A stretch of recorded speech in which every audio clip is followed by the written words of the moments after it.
एक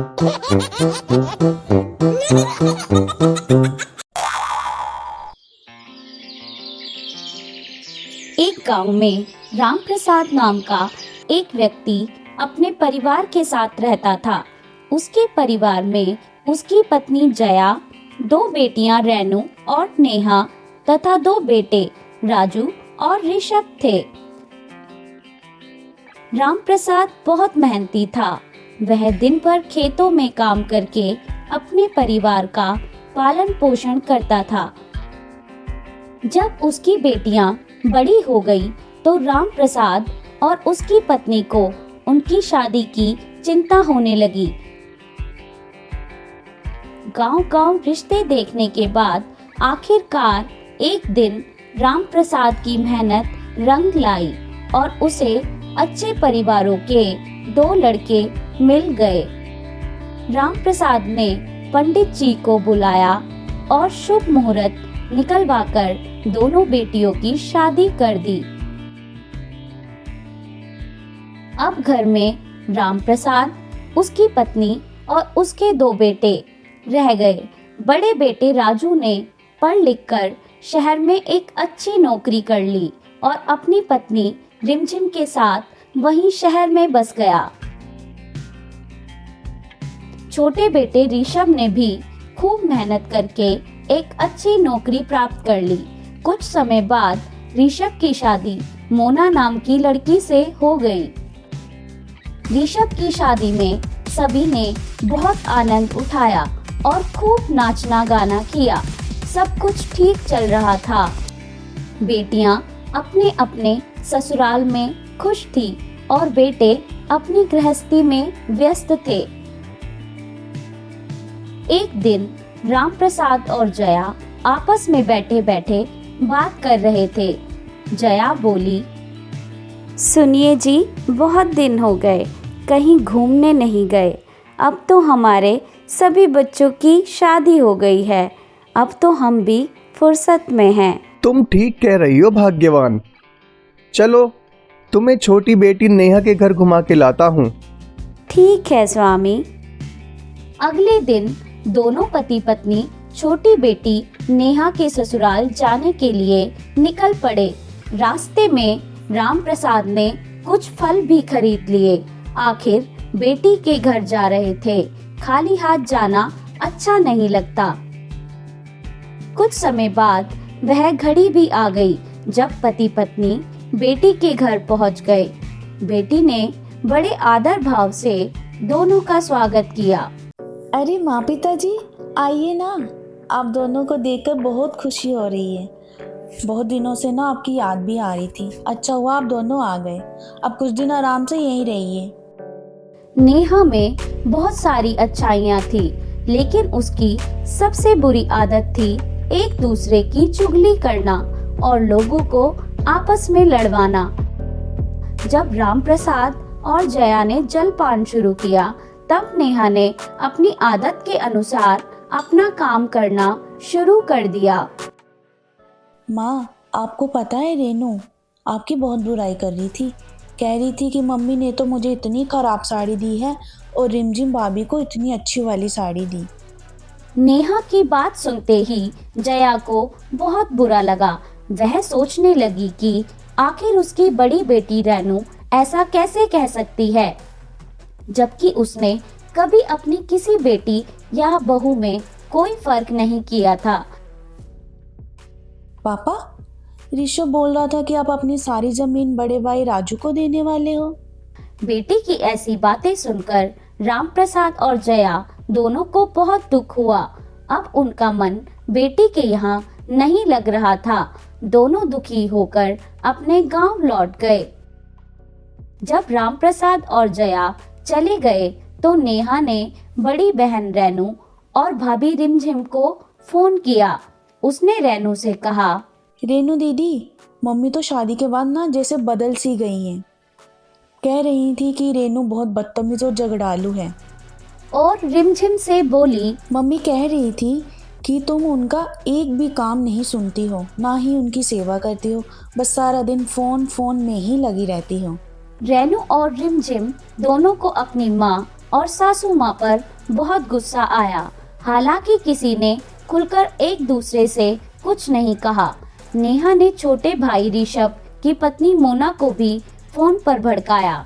इसका नतीजा यह हुआ कि सबके मन में एक दूसरे के प्रति ईर्ष्या उत्पन्न हो गई। सबने आपस में बात करना बंद कर दिया। हर कोई यही सोचने लगा कि अगर वह मेरे बारे में इतना बुरा सोचती है तो मैं उससे क्यों बात करूं। इधर नेहा मन ही मन बहुत खुश थी और अपनी जीत पर फूली नहीं समा रही थी। एक दिन घर में एक कार्यक्रम था। सभी अपने अपने काम में लगे थे। कोई खाना बना रहा था, कोई सफाई कर रहा था, लेकिन कोई किसी से बात नहीं कर रहा था। सब एक दूसरे से नजरें चुरा रहे थे। इस दौरान भी नेहा ने अपनी आदत नहीं छोड़ी। उसने रिमझिम से कहा, रिमझिम भाभी सुनो ना, ये ऋषभ की पत्नी मोना अपने आप को क्या समझती है? क्यों, क्या हुआ दीदी? वो आपके बारे में कह रही थी कि आप ना ऐसा मेकअप करती हो कि जैसे एकदम चुड़ैल लग रही हो। रिमझिम को बहुत गुस्सा आ गया। थोड़ी देर बाद नेहा ने मोना के कान भरने शुरू किए। वह बोली, मोना भाभी, मैंने अभी रिमझिम भाभी को कहते सुना कि मोना बहुत चालाक है। एक काम ठीक से करना तो आता नहीं, लेकिन चलती ऐसे ठिलाकर है जैसे कि कहीं की महारानी हो। अब मोना से रहा नहीं गया। वह तुरंत जाकर रिमझिम के पास पहुंची और बोली, भाभी मैं आपकी बहुत इज्जत करती हूँ। आपने ऐसा क्यों कहा कि मुझे कुछ करना नहीं आता? रिमझिम कुछ समझ पाती उससे पहले ही नेहा बीच में बोल पड़ी। अरे रिमझिम भाभी, आप क्या कह रही थी? जाइए, आपको मम्मी बुला रही है। रिमझिम बात अधूरी छोड़कर वहाँ से चली जाती है। फिलहाल बात टल गई, लेकिन अब दोनों के बीच बड़ा झगड़ा होने वाला था। नेहा मन ही मन बहुत खुश थी। इधर दोनों भाइयों को कुछ समझ नहीं आ रहा था कि आखिर चल क्या रहा है और सब एक दूसरे से बात क्यों नहीं कर रहे हैं। दोनों भाइयों ने आपस में सलाह की कि वे इस समस्या का जल्दी समाधान करेंगे। उन्होंने अपनी अपनी पत्नियों से बात की। बात करने पर पता चला कि दोनों को नेहा ने भड़काया है। इसके बाद दोनों भाइयों ने अपने माता पिता को बताया कि नेहा घर का माहौल खराब कर रही है और सबको आपस में लड़वा रही है। माता पिता को यह बात पहले से पता थी, लेकिन नेहा को घर की छोटी बेटी होने की वजह से वे कुछ कह नहीं पा रहे थे। उस रात राम प्रसाद की आंखों में नींद नहीं थी। घर की दीवारें वहीं थी, लेकिन रिश्तों की गर्माहट कहीं खो चुकी थी। उन्हें बार बार वही बातें याद आ रही थी जो नेहा ने एक एक करके कही थी। तभी जया ने भारी मन से कहा, सुनिए जी, क्या आपको नहीं लगता कि हमारे घर में कोई जानबूझकर जहर घोल रहा है? राम प्रसाद गहरी सांस लेते हुए बोले, हाँ जया, और वो जहर इतना मीठा है कि किसी को पता ही नहीं चला कि कब सब अलग हो गए। अगली सुबह राम प्रसाद ने सभी बच्चों को गांव बुलाया। किसी ने सवाल नहीं किया, सब आ गए। घर में सन्नाटा था, जैसे घर में कोई है ही नहीं। राम प्रसाद ने सबको सामने बैठाकर शांत लेकिन दृढ़ आवाज में कहा, आज मैं तुम सबसे पिता नहीं, एक इंसान बनकर बात करूंगा। जिसने भी यहाँ झूठ बोला है उसका सच आज खुद ही सबके सामने आ जाएगा। फिर उन्होंने एक एक करके वही बातें दोहराई जो अलग अलग समय पर नेहा ने सबको कही थी। रेनू, रिमझिम और मोना एक दूसरे की ओर देखने लगी। सबके चेहरे उतर गए।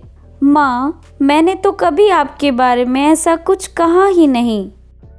दीदी, अगर आपने मुझसे पूछा होता तो ये गलतफहमी होती ही नहीं। अब सबकी निगाहें नेहा पर टिक गई।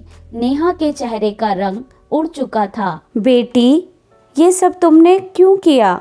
नेहा कुछ पल चुप रही, फिर उसकी आंखों में आंसू बहने लगे। मुझे लगा अगर आप सब मुझ पर ध्यान देंगे तो मैं बहुत ज़्यादा अहम बन जाऊंगी और इससे मुझे और मेरे पति को ज़्यादा सम्मान मिलेगा। लेकिन मुझे नहीं पता था कि मैं ऐसा करके परिवार को तोड़ दूंगी। घर में सन्नाटा छा गया। राम प्रसाद ने भारी आवाज में कहा, गलती तो हर इंसान करता है, लेकिन गलती को समझकर सुधारना ही असली समझदारी है। नेहा ने सबके पैरों में गिरकर माफी मांगी। रेनू ने उसे उठाया। रिमझिम और मोना ने भी उसका हाथ पकड़ लिया। दीदी, रिश्ते तोड़ने से नहीं जोड़ने से मजबूत होते हैं। अगर आज हम सब सच नहीं बोलते तो ये घर बस नाम का घर रह जाता।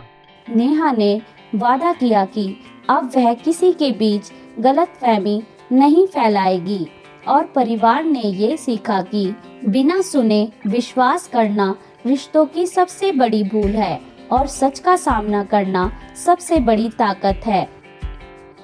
सारा सच सामने आने के बाद राम प्रसाद ने पूरे परिवार की ओर देखते हुए शांत लेकिन सख्त स्वर में कहा, आज हम सबने एक बहुत बड़ी सच्चाई देखी है।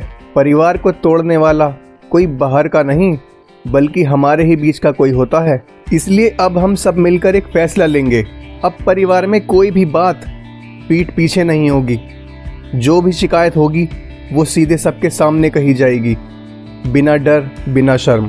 फैसला सुनाने के बाद राम प्रसाद ने नेहा को चेतावनी देते हुए कहा, नेहा, आज तुम्हें अंतिम चेतावनी दी जा रही है। तुम्हारा आज के बाद से परिवार की किसी भी बात को तोड़ मरोड़ कर कहना या गलत तरीके से पेश करना तुम्हारी जिम्मेदारी के खिलाफ होगा। तुम्हें यह समझना होगा कि परिवार की शांति बनाए रखना भी तुम्हारी जिम्मेदारी है। अगर आगे से दोबारा ऐसी गलती हुई तो तुम्हें कुछ समय के लिए परिवार से दूरी बनाकर रखनी पड़ेगी। हर महीने परिवार की एक बैठक होगी जिसमें सब खुलकर अपनी बात कहेंगे ताकि गलतफहमियां पैदा ही ना हो। संपत्ति और जमीन का फैसला सबके सामने होगा। कोई भी निर्णय गुपचुप नहीं लिया जाएगा ताकि किसी के मन में कोई शक न रहे। तुम्हारी माफी हमने स्वीकार तो कर ली है, लेकिन हमारा भरोसा धीरे धीरे लौटेगा। नेहा की माफी को स्वीकार किया गया, पर उसे यह समझाया गया कि विश्वास एक दिन में वापस नहीं आता। जया ने सबकी ओर देखते हुए कहा, हम तुम्हारे माँ बाप हैं, हम न्याय करेंगे, पक्षपात नहीं, लेकिन परिवार बचाना हमारी सबसे बड़ी जिम्मेदारी है। नेहा रोते हुए बोली, माँ, मैं वादा करती हूँ कि अब कभी भी अपने घर को तोड़ने का कारण नहीं बनूंगी।